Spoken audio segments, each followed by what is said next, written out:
Bonjour à tous, que le Seigneur vous bénisse. Normalement, aujourd'hui, on serait dans la lecture de l'Évangile selon Jean, le chapitre 5, et je fais une petite entorse aujourd'hui pour vous amener dans une autre portion des Écritures, dans le psaume chapitre 1, un merveilleux psaume que j'ai appris à chanter par cœur lorsque j'étais enfant et qui m'a été laissé par ce chant en héritage continuellement dans ma vie. C'est un psaume de sagesse.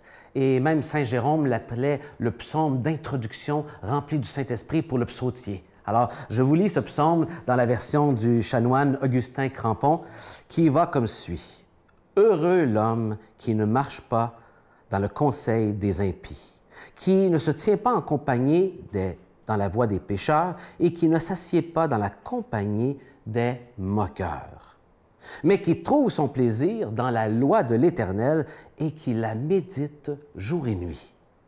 Cet homme-là, heureux, il est comme un arbre planté près d'un courant d'eau, qui donne son fruit en sa saison et dont le feuillage ne se flétrit point.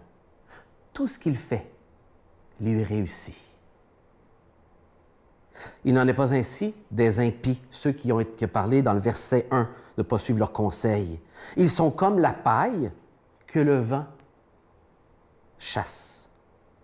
Aussi, les impies ne résisteront pas debout au jour du jugement, ni les pécheurs dans l'assemblée des justes. Car l'Éternel, ou Yahweh, connaît la voie des justes, mais la voie des pécheurs mène à la ruine. On voit ici des paroles qui probablement ont influencé Jésus dans le Sermon sur la montagne, lorsqu'il parle de deux chemins, lorsqu'il parle qu'un jour il y aura jugement et qu'il va séparation. Beaucoup de ces paroles sont un reflet de ces paroles de l'Ancien Testament. Mais je m'arrête à ce premier mot, heureux. Je ne sais pas comme moi, mais je veux être heureux. On cherche le bonheur.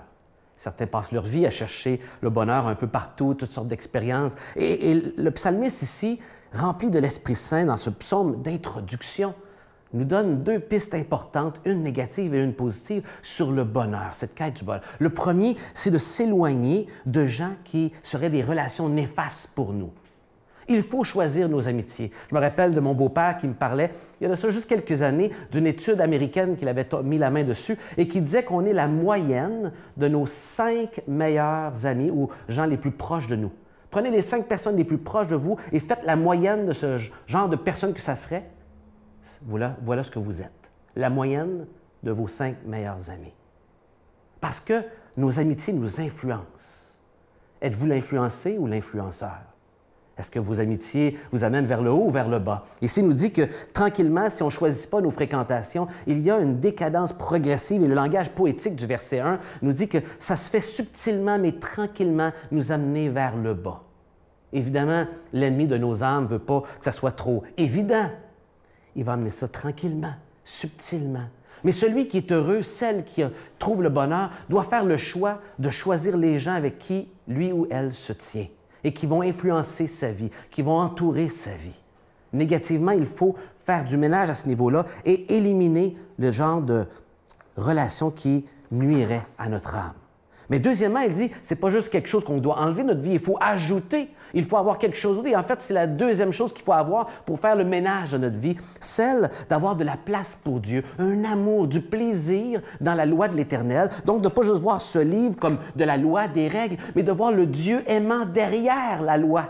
Le Dieu que j'apprends à connaître lorsque je lis et que j'apprends à voir qui il est, comment il m'aime, qu'est-ce qu'il aime pas, pourquoi, qui veut me protéger par ces règles qu'il met dans ma vie pour que, comme utilisateur, je fasse bon usage de ce corps que Dieu m'a donné. Qui de mieux que le fabricant pour me donner les indications sur comment utiliser ce corps que Dieu nous donne?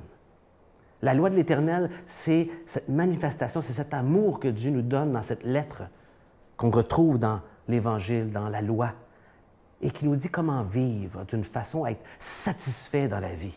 Vous n'êtes pas satisfait dans la vie, vous butinez à gauche et à droite toutes sortes d'expériences, cherchant le bonheur. Pourquoi ne pas regarder ce que la Bible a à vous dire, ce que Dieu, qui vous a fabriqué, a à vous dire comme direction? Il faut tasser certaines choses de nos vies, mais il faut ajouter quelque chose. C'est la loi de Dieu, la parole de Dieu. Chaque fois que vous prenez le temps de lire la Bible, vous vous exposez à la pensée de Dieu.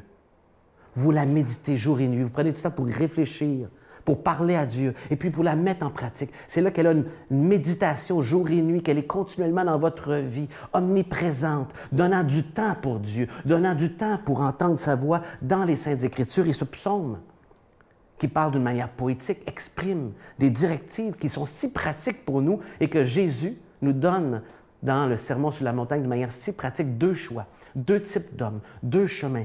Quel est votre chemin? Le chemin de l'homme heureux qui suit l'Évangile ou celui qui se perd? On a tous un choix à faire aujourd'hui. Pourquoi ne pas prendre le bon choix? Que le Seigneur vous accompagne.